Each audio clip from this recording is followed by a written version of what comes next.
I think a lot of marketing organizations have become obsessed about content and obsessed about producing stuff, as opposed to actually stepping back and being really, really strategic about the quality of content and the quality of consumer need that that content could actually meet. And I think as marketing organizations are getting excited about the concept of content marketing, they're leaving behind somewhat the need for quality content marketing. There is far too much content out there that really just behaves like noise and gets in the way of consumers' lives. And so for the Coca-Cola company, it's really, really important that we have a quality threshold that is excellent content that consumers would actively seek out for themselves.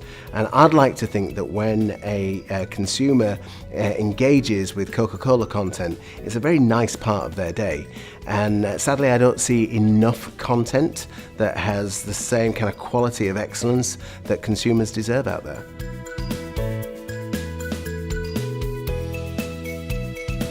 How do you build the process for outstanding content? It is the most chaotic aspect of marketing. Outstanding creativity will always fight process.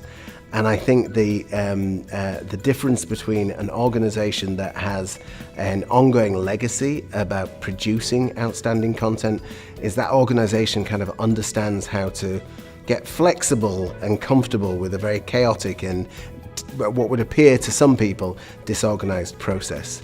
And there is always a method to the Coca-Cola madness that is producing content, although sometimes when you're in the epicenter of it, you'd question whether or not there is a method.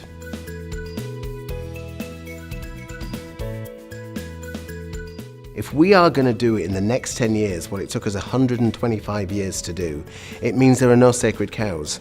It means received wisdom knows no place. Every single principle about going to market, about marketing, about creativity has to be rethought. Be constructive, that means we're going to be nice people, but incredibly discontent because what we did last year is not good enough for next year. If you are a company that is averse to failure, if you're a company that won't embrace risk, if you're a company that won't even set aside a small part of your marketing budget for innovation, for failing, so that can actually impact the learning of the organization, then you don't really deserve to grow.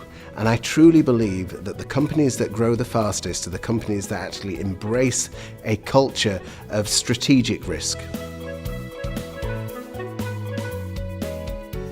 I do believe that companies that outsource all of their kind of creative energy, expectations, deliverables and ideas is a company that won't really grow as fast as that of its competitors.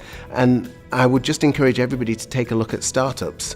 Startups, even mega startups like Facebook, it took them 5 or 6 years before they'd even engage with an advertising agency for its creativity. Didn't mean that they were creatively dearth for 5 years. All of the creativity was coming from in-house. And then organizations get to a big size and they think, well, now we've got to outsource everything. I'd challenge that. I do think that a startup mentality, cross-functional bunch of people working and sweating problems can yield untold creativity for many, many companies.